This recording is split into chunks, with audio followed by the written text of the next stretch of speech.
All right, everyone. So now that we've gone over some basics in Excel, some formatting, etc., which we actually won't be doing too much of that. We're really just going to focus on the pivot tables themselves, but I want to give you some tools beforehand just so you know how to navigate Excel a little bit if you're not familiar with.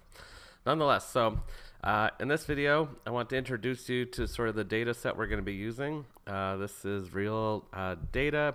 It's from over 10 years ago. It's kind of dated, but that's not the point of it. I mean, it still works, obviously, for our purposes. Um, it's from a real estate company, so they were basically tracking in Excel all their deal flow, basically.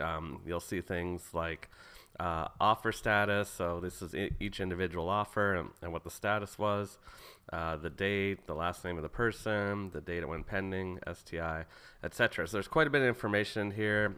Property type, neighborhood, the agent, the list price, the offer price, the final price, which would be the sale price if a sale did go through. And then there's some additional information. Commission's a big one. We'll be doing some reporting on that. And dates of mutual acceptance and buyer type, etc. So essentially what we're going to be doing is pretending that we're, and I'm just going to go down to the bottom here, some errant cells over there. I want to see where the bottom of this data set is. There we go. So 827. So imagine, you work for this company and it's your first day on the job and you're given this data set. Your boss comes in and say, hey, here's all of our transactions for the last year. It looks like this spans quite a bit of time, or at least a year. This all seems to be 2006. So here's the data set for 2006. We want to do some analysis. Create us a nice looking report in Excel that we can update and we can, manipulate and look at our data in lots of different ways. How are we going to go about that? So, you're given 2 days to do it. Well, what are you going to do? So first of all, pivot tables, the way to go, and pivot charts. So that's what we'll be focusing on in this course. So we're essentially going to play the role of yourself at your job. Here's your data set. What can we do with it to make some pretty cool reports? So just some other notes on pivot tables. In order to make nice pivot tables, and obviously we're going to get into like the specifics and kind of step by step. So first thing, you need a big data set, which we have here. So, it wouldn't make sense to make a pivot table on 3 lines of data. We have 800 plus lines, so this works. You definitely need it to be in sort of an organized fashion like this is, with different column headings. There's a lot of blank fields in here just because of the nature of what they're doing. Like they're not going to have a pending date when it was just an offer submitted, etc. So that's okay, but you want to make sure it's a complete data set in as much as it can be.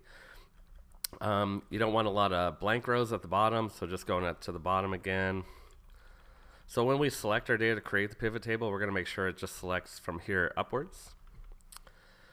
And aside from that, guys, that's it. I mean, you need some uniformity as well. Like you can't have offer status and have, lots of different things, or even more important than say a list price. You couldn't have some of them be dollar amounts and some of them be, words and comments and things.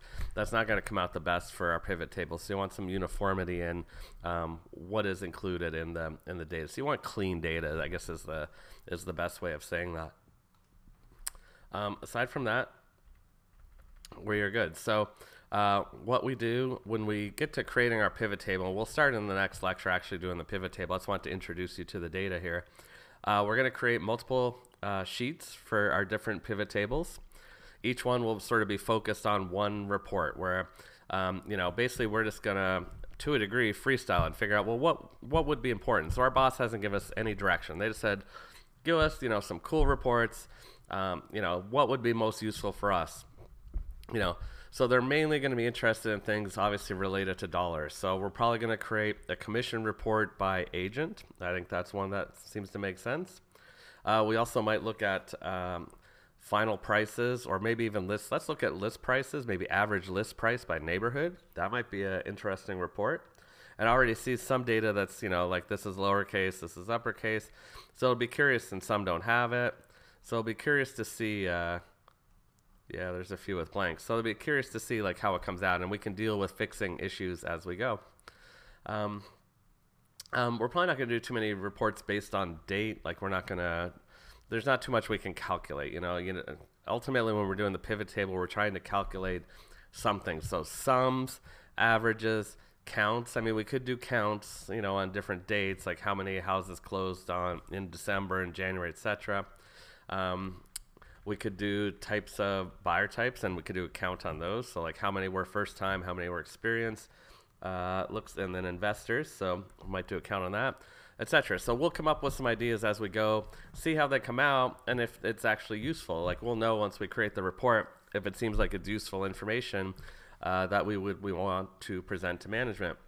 So once we create all of our different pivot tables, we'll then create a dashboard, sort of a one-stop location for them, where we will combine all those charts into one master dashboard, and then we're going to give them some functionality where they can choose different things in. So maybe they want to filter out by agent, so they want to see all the different reports filtered by a specific agent or a specific neighborhood, etc. So it should be pretty cool. You're going to like what we come up with. That said, let's end this lecture, and the next one, let's get started on creating our first pivot table.